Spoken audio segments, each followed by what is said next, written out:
Hey, good morning, everybody. Good morning, good morning. It's Jillian.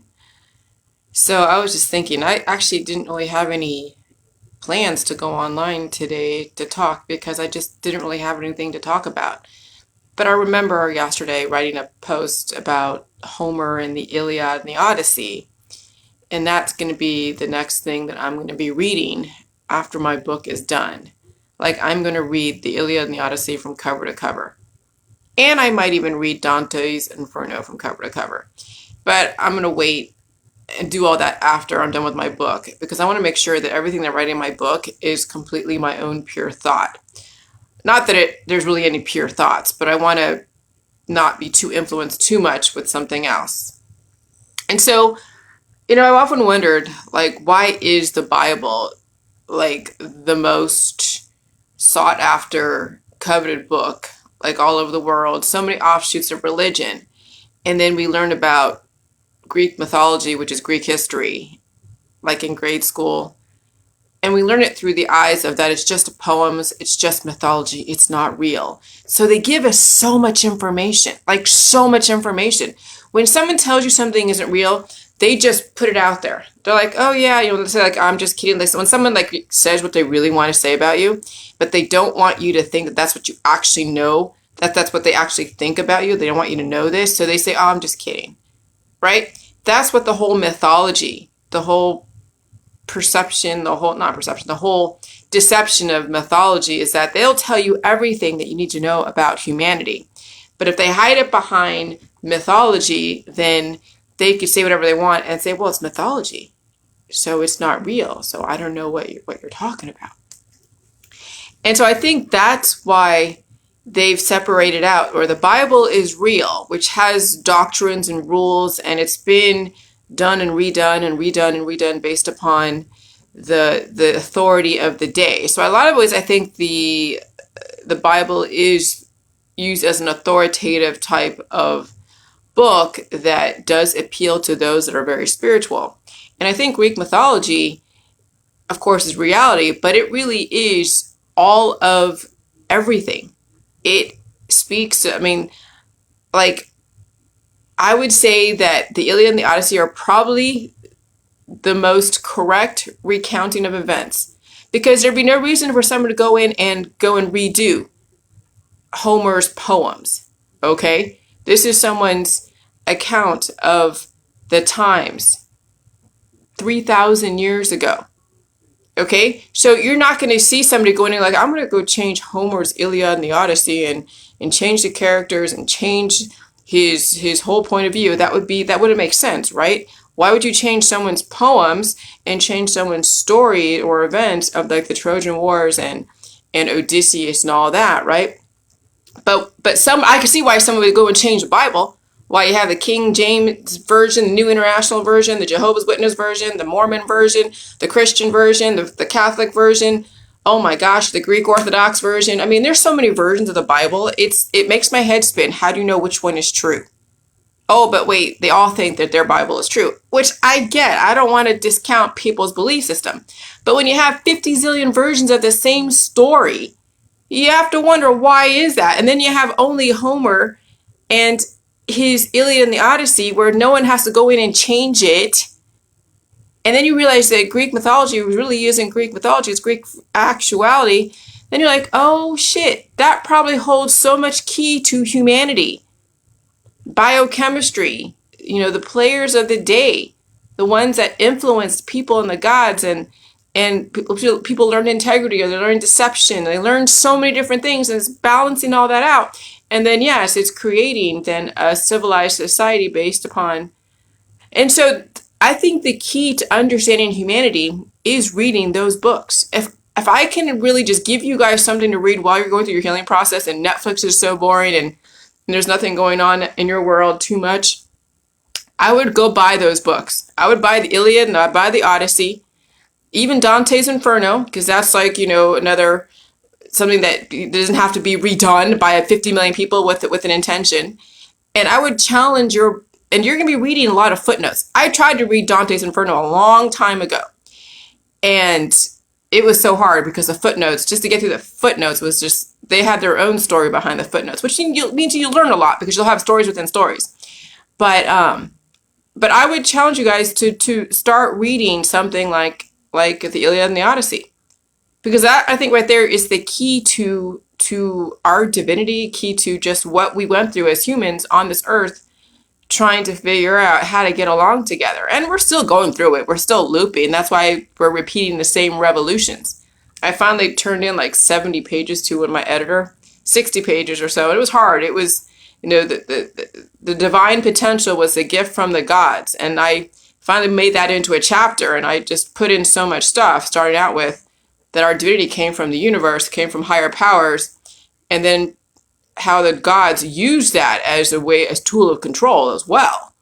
And how that manifests in our society, in education, in politics, religion, and science. Okay? So the gods really weren't that like ethereal. They weren't just floating like Glenda the Good Witch, or they weren't so evil like Wicked Witch of the West. They were a combination of that you see in the Hollywood stars.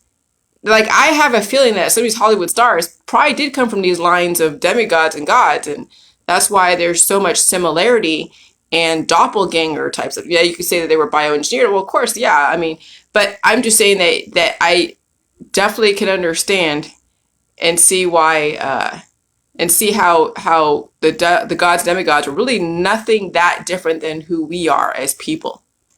Okay, they just happen to tap into their biochemistry that other people cannot because they were never taught to. They're afraid of pain. But remember, when you go through your healing process and you're feeling so many different ways, and some people will have events that they're like, oh my God, people go to the hospital for and get those events, suppressed. That is the divinity in you, the electricity in you, lightening itself back together again. Of course, you have to support it correctly, because that action potential, that energy for some people won't survive it if they don't have it backed up with the right chemistry, such as the food supply and jelly juice. So, there's a reason why we study these things in college. They don't really tell us this. They just say, oh yeah, you're studying philosophy. Okay, you're studying, history. You're going to be a history major, a philosophy major. And okay, so you're a history major, philosophy major with, a minor in law or something. And what are you going to do with that? Yeah, you can go to a museum and you go be a curator at a museum, or you can go and write books about antiquity and have your own thesis about what goes on, maybe do your own archaeological digs. I guess you can get an archaeology major and do digs and stuff like that. But it's still, maybe you might do discoveries, maybe you won't. But it's like, there's so much more than what even college is saying, because remember, they're not giving you the full big picture. They're only giving you pieces of it. And so this is where, not only the jelly juice, but then your desire to know who you are as a human, part divinity, and your desire to make the world a much better place. Even if you can't control somebody else's behaviors and belief systems, you can make the world a better place by making your world a better place, which means that everybody needs an example of something or somebody that is doing it.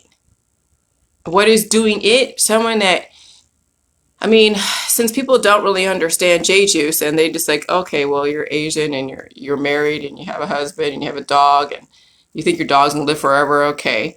Time is going to be on your side with the J-juice. Time is going to be so fucking on your side with the J-juice. It's unreal. And so with this time that you have, even if you just started today, you're going to start developing yourself and knowing yourself. It's like there's so much you need to understand about the world and yourself that it's okay to be locked away in your cave of development, in your cave of your cocoon, until you can finally emerge to be exactly who you want to be and intend to be, that is not programmed by somebody else. Yeah, you're still going to have to pay your taxes. You're still going to have to pay your bills. You're still going to have to do all the things that you're supposed to do in your society, a civilized society. But you have so much more to offer to the world other than what you're offering. I'm not saying anything you're offering is bad, but there's going to be so much more. And I couldn't even tell you, how much more. because every one of you are going to have to figure out that journey. Some people are satisfied with just what they're offering to the world, so they have no desire to offer anything more to the world. They're like, I'm tapped out, I'm done, I can't deal with another evolution or another new piece of information. It's too much for me. And that's where I have to learn to accept that, because some people are too far gone. They won't be able to evolve in the way that I've been evolving because they are too far gone. And so then you have to let them be okay with their world. But then they must unfollow me, because it's going to be depressing reading my information and they're on their way at the door and I'm still thriving and figuring stuff out. But that's the world you're going to live in. And then you will start expanding your brain, your body, your mind, your spirit, and achieving balance. And that's only if you can handle the waterfalls, if you can eat the food supply, you can handle your predispositions, and you can still balance out your activities, the things that you need to do to get done. Like, and if you can scale down your priorities to where you don't have so much that people are depending on you for, that would make your life so much easier when you're on the J juice. When you can simplify your life to such an extent. And so if you can do that, if there's a way you can do that, and people are saying they're doing that, that the fact that the lockdown and the virus and all that stuff is really helping them stay home, because they're going through hell. Yes, the psoriasis, the headaches, the skin stuff, all the different things that come to surface, some of the dreams. Many people don't want to deal with that kind of evolution. And I get it. It's difficult. Sometimes it's better to just be in your one-dimensional belief system and thought process and just say, okay, this is my life. I go to work, go to school, go get a degree, and go try to be, number one or number two on the football team. And that's the extent of it. Go get in trouble here and there. And you can count on your hand what are the things that they're into. And then that's the extent of it. And so I think there's a lot more than just the things that you're seeing right now at your disposal. There's a whole lot more. And so one of the things that I know from, I got lucky. My mom, even though she was as interesting as she was, she read a lot to us. I don't read as much anymore. I actually just do a lot more research. But yeah, reading does open up a lot of doors. But what kind of doors are you opening up is one thing. What are you doing with this reading material? And what doors are you opening up? And that's the other thing, right? I'm rambling. But it's like, when you figure out what exactly you want to learn about the world, no one's forcing you to read all these different things and trying to shape your mind and mold your mind. But when you start shaping and molding your mind yourself, you'll pick out the things on Netflix to watch. You'll pick out the certain books, not every book. I mean, if you read the book 1984, you're going to be thinking like, everyone's going to be under control and everyone's going to be, under Orwellian society. And so sometimes books can make people very, very sketchy and very, very paranoid. And so if you're going to read books about just, what is interesting to you that's going to not only help you, but have you exude some kind of balance out there in the world. Not exude balance of paranoia, because let me tell you, there's a lot of books out there that will totally promote paranoia, that will promote imbalanced paranoia. And so it's not even that reading is the answer, it's what you are reading. And now, I'm not saying that we should censor books. No, everyone should have access to all the books out there, making sure that's appropriate, age appropriate, because some books out there are not appropriate for young kids.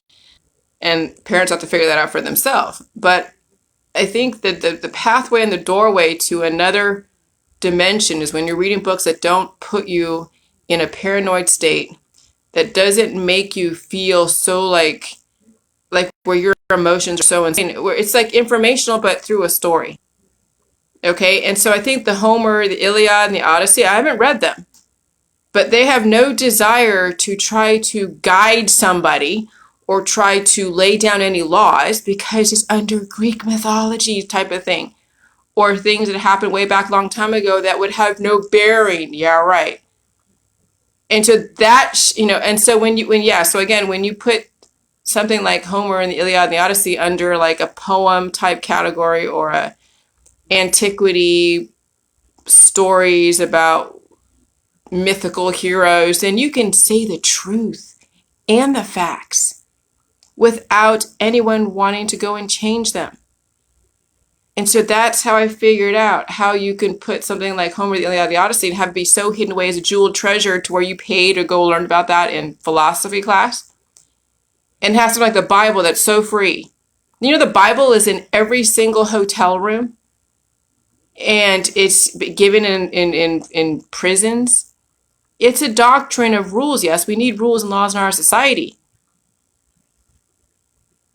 But it has been done over so many times based upon intention and purpose. And again, nobody's going to go in and redo Homer and the Iliad and the Odyssey because that wouldn't make sense. So I think if you want to really know the truth and the facts, go read Homer. The Bible has some truth, yes, but it still has someone's perception because they've redone it millions and millions of times. But go read Homer, the Iliad, and the Odyssey. That ought to tell you everything you need to know about humanity. Everything. Without any kind of filter or purpose or intention. It's just to tell you what happened back then. Through the eyes of Homer, yes. But who knows? Homer could have been one of those that lived to be thousands of years old. Yeah, I should Google who Homer is. I'm going to go research Homer and see who he really is. The biography of Homer. I want to know who this man is. Okay? So that's just my advice to you guys, to expand your brain. And while you're expanding your spirit and while you're regenerating at your body, at your physical level. And I'm telling you, worlds are going to open up for you guys. Worlds are going to open up. It's right now I'm already just amazed at the progress and the things that I've been doing. And I think you guys need to experience that as well. But it's up to you. But you got to get through the hard stuff. The hard stuff, it's a battle. And people are doing it. It's not easy. Especially when you got to balance out the terrestrial world and then your world. And all the priorities along with it. All right. Bye.